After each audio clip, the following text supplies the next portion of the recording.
Hello again. We are here today to talk about supporting young people to build emotional resilience.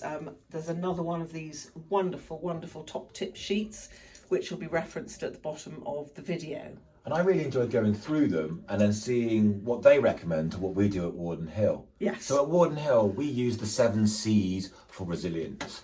And they are connection, character, coping, competence, confidence, contribution and control. That was a bit of a mouthful. It's quite a mouthful. Let's Don't not worry. do all of them. We're not going to do all of them. We're just going to look at 4 today. So we're going to look at connection, character development, competence and coping. That's right. So if I start with connection, I feel like we always say, oh, this is the most important thing. I really do think connection for all of us in all our relationships, and therefore obviously including our children, connection is the main thing. It's about that always being curious and showing your children that curiosity, asking them open-ended questions, and not judging whatever they come out with, whatever crazy ideas they've got going on. It's not judging and stopping them. They'll offer more then. If you've not judged, they'll be more likely to be honest with you. And when they're little like this, you want them to get into that frame of mind that there is absolutely nothing that I can't talk about with my parents, so that later on in life, when they perhaps need it a little bit more in their teenage years, you're making them really confident that that is okay. I mean, you can talk at any time, but you can offer them always times like dinner when you can sort of say to them, you know, we were talking about this earlier. I tend to say to mine, who made you laugh today? Because that will tend to start a conversation rolling and it will give me a little bit more about what's going on. Whereas I use what was interesting today, because that way you haven't judged whether the day was good or bad. You've just said what is interesting, and then you're going to read your child and see where it goes. Yeah, and interesting is a wonderful one because actually what was interesting today could cover an absolutely enormous range of things. So I think that's really useful. But it's also when you're having these conversations, it might only be one of you. If something comes up that you need out of respect it to be a parentally shared conversation, it's okay just to go, do you know, this is really interesting, and I know that Dad would really like to be part of this conversation as well, or Mum would like to be part of this conversation as well. So you can always come back to it later, but keep those communications open all the time. I think sometimes we think open and honesty means that you answer straight away. Yeah. It is okay to say, well, come back to that. It's a really important discussion and I value your input, but I need to make sure that I do it justice. Yes, and I think it's very easy to just assume that one's partner, husband, wife has exactly the same opinion. I know personally from my own life that actually my husband I can come at things from very different angles, and it's important that everybody, and that includes you and your partner, are heard. And also if you're separated as well, it'd be still worth having that conversation so that you're on the same page. Yeah, absolutely. So I'm going to move on to character development. As we said before in previous videos, we are the role models, and so we need to role model vulnerability. Sometimes things don't go to plan, and the way we deal with that frustration is going to help them and make them more resilient. I was talking to Belinda before. We were playing the game Ghost Castle. As we know, my family love board games, and everybody else had got around 3/4 of the board, and I was still on like the second square. Because every time I went to move, the ghost got me, and I had to go back to the start. It's like that snakes and ladders thing when you land on the last snake and have to go all the way down to the bottom. So the frustration was there, but my children saw me going, oh, it's okay, it's a game, it doesn't matter. And dealing with that level of frustration, role model to them the way to do it. So playing board games, or if it's sport or riding a bike or whatever you're trying to do, we are role modeling managing that. And I think it's okay to say, do you know what? I've had a really rubbish day today. I'm in a bad mood.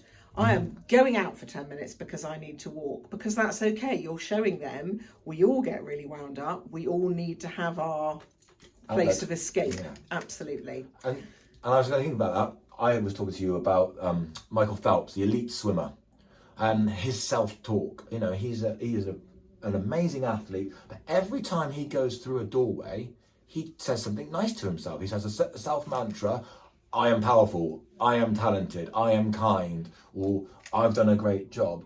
So what he's training his mind to do is to talk to himself compassionately. Yes. So I think that's really important, because the way you talk about yourself, the children will talk about you and themselves, because you're role modeling it. I love that. I'm not saying every time you have to go through a doorway, you have to give yourself But something. actually, I was just thinking that you would go through so many doorways in one day, probably. That it is. It's that natural. It's sort of just Positive drip spiral. feeding it, isn't it? Yeah, no, it's a really good idea. And so finally, and I say this all the time to children in assemblies, as that quote from The Boy, the Fox and the Mole. Mm-hmm. What do you want to be when you grow up? Kind, said the boy. Character development is all about making children be the best adults that they can possibly, or the best children that they can be now. So that's what we talk about when we talk about character development. And kindness should be, for all of us, should be, everything needs to come back to that. Well, I mean, my children tell me all sorts of stuff that's gone on with them during the day, and I know it probably drives them mad, but I'm always like, well, were you definitely kind? We don't have to have the same opinions, we don't have to agree all the time, but we do need to be kind. Moving on then, the next one is, we thought we'd look at, was coping strategies, which is obviously a lot of what I deal with in my room. I wanted actually to flag these therapeutic treasure decks, which we'll put the link in below. These are absolutely wonderful. This one is soothing, coping and regulating cards, and they just give you loads and loads and loads of possible things that might work for you to calm you. Do puzzles, crosswords, things like that. That one personally wouldn't work for me. This would be for you. Do my yoga exercises. Definitely, I'd love to do some yoga. Blow bubbles, feathers, balloons, keep them up. There's so many different options, and they're beautifully illustrated. And if you can try a few with your child, it might be that they find some that work for them. The really important thing is that you have to use the strategies when they're calm. You can't just, as I'm sure I've mentioned before, I run my hands under cold water if I'm really agitated. I wouldn't just think about that when I was angry if I hadn't done it a lot of times before, because your brain just goes into shutdown. So it's really, really important that whatever coping strategies you use them initially and once a day, but when the child is happy. So that, now what would we do if we were angry? Or if you were a bit cross, you say, what's that thing you're supposed to do? We need to go and run our hands under cold water. We need to go and blow some bubbles, whatever it is.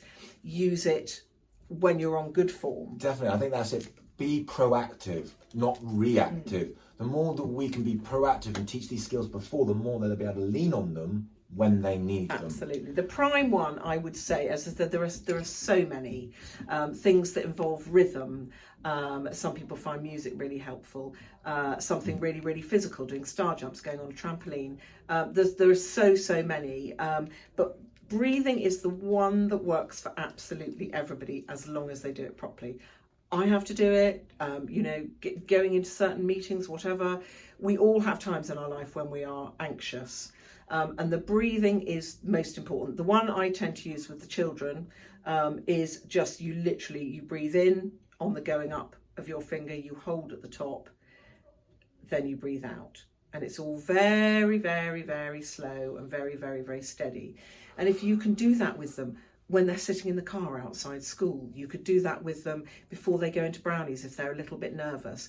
But if you can teach them, and I still do it a lot, I might not use my finger anymore, but I do have to say to myself, right, Belinda, you need to breathe, because I can feel the anxiousness rising. It's a really, really good one for everybody. And I still do that before a big race. Say I've gone to do an ultra and I don't know whether I can run that far. The adrenaline's pumping around my body. I need to breathe and do that self-talk to get myself ready. As soon as I've started, it's fine and I'm enjoying it, but it's just getting that started. So just to final one, we're going to look at competence. We all know that if you're doing something new, you're going to feel anxious.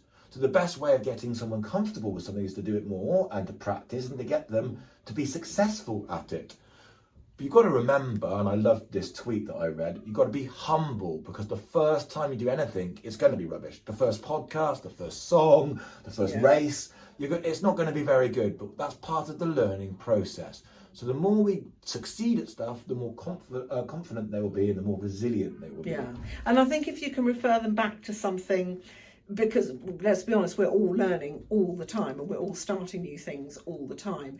But if, for example, your child can now ride a bike, you just say to them, first time you got on a bike, all you're going to do is get on and fall off again.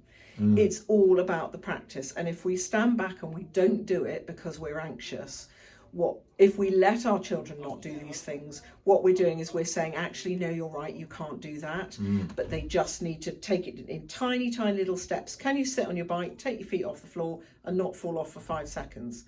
It's all just little steps getting towards the ultimate goal, which is to understand that, yes, I can do this even though I'm scared, and then I'm going to get better at it. It makes me think of the Henry Ford quote, you can or you can't. Either way, you're right.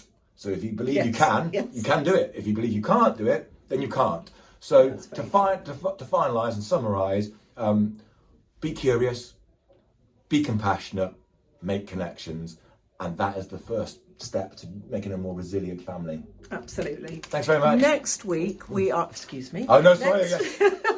Next week we are going to look at fair play and friendly competition. I know there's always a lot of talk about whether or not we should be competitive or not.